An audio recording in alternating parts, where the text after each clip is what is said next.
ഏറെ വേദന നിറഞ്ഞ മറ്റൊരു വാർത്ത കൂടി ഇപ്പോൾ തൃശൂരിൽ നിന്നും പുറത്തു വരികയാണ്. സുഹൃത്തുക്കളായ 3 പേരിൽ രണ്ടാമത്തെയാളും ഇപ്പോൾ മരണത്തിന് കീഴടങ്ങിയിരിക്കുകയാണ്. പട്ടിക്കാട് ചുങ്കത്ത് ഷാജിന്റെയും സിജിയുടെയും മകളായ അലീന ഇന്ന് പുലർച്ചെയാണ് മരണപ്പെടുന്നത്.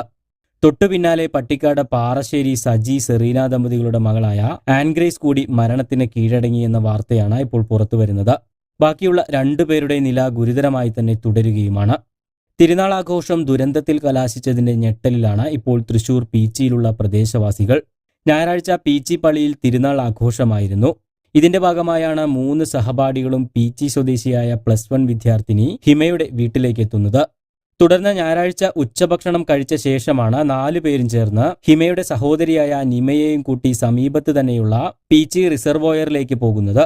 അവിടെ എത്തി കാഴ്ചകൾ ആസ്വദിക്കുന്നതിനിടയിലാണ് കൂട്ടത്തിലെ 2 പെൺകുട്ടികൾ പാറയിൽ നിന്നും കാൽ വഴുതി വെള്ളത്തിലേക്ക് വീഴുന്നത്. ഇവരെ രക്ഷിക്കാനുള്ള ശ്രമത്തിനിടെ മറ്റ് 2 കുട്ടികളും വെള്ളത്തിലേക്ക് പതിക്കുകയായിരുന്നു. 30 അടിയോളം താഴ്ചയുള്ള പ്രദേശമാണ് ഇവിടമെന്നാണ് നാട്ടുകാർ പറയുന്നത്. കുട്ടികളിൽ ആർക്കും തന്നെ നീന്തൽ അറിയുമായിരുന്നില്ല എന്നാണ് പുറത്തുവരുന്ന വിവരം. ചെളിയുള്ള പ്രദേശമായിരുന്നു ഇവിടം.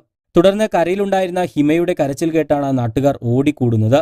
തുടർന്ന് സമീപത്ത് തന്നെ താമസിക്കുന്ന മുങ്ങൽ വിദഗ്ധനും ലൈഫ് ഗാർഡുമായ മെജോയ് കുര്യന്റെ നേതൃത്വത്തിലുള്ള സംഘമാണ് വെള്ളത്തിലിറങ്ങി 20 മിനിറ്റിനുള്ളിൽ തന്നെ കുട്ടികളെല്ലാം പുറത്തെടുക്കുന്നത്. പുറത്തേക്ക് എത്തിച്ച കുട്ടികളെ ഉടൻ തന്നെ CPR നൽകുകയും ഏറെ പണിപ്പെട്ട് കുത്തനെയുള്ള കയറ്റത്തിലൂടെ കുട്ടികളെ എടുത്തുകൊണ്ട് ആംബുലൻസിൽ കയറ്റി ആശുപത്രിയിലേക്ക് കൊണ്ടുപോവുകയുമായിരുന്നു. അവിടെ ചികിത്സയിൽ ഇരിക്കവെയാണ് 2 പേരുടെയും മരണം സംഭവിക്കുന്നത്. അപകടത്തിൽപ്പെട്ട മറ്റു കുട്ടികളായ മുരിങ്ങത്തുപറമ്പിൽ ബിനോജിന്റെയും ജൂലിയുടെയും മകൾ ഐറിൻ, പീച്ചി സ്വദേശിനി പുളിയമ്മാക്കൽ ജോണിന്റെയും ഷാലുവിന്റെയും മകൾ നിമ എന്നിവർ വെന്റിലേറ്ററിൽ തന്നെ തുടരുകയാണ്. ഇതിൽ ഒരാളുടെ നില അതീവ ഗുരുതരമാണെന്നും ആശുപത്രി അധികൃതർ അറിയിക്കുന്നു. ഞായറാഴ്ച വൈകിട്ട് 3 മണിയോടെ പീച്ചി ഡാം റിസർവോയറിന്റെ തെക്കേക്കുളം ഭാഗത്താണ് അപകടം സംഭവിക്കുന്നത്. കൂടുതൽ വാർത്തകൾക്കും വിശേഷങ്ങൾക്കും ചാനൽ സബ്സ്ക്രൈബ് ചെയ്യാൻ മറക്കരുത്.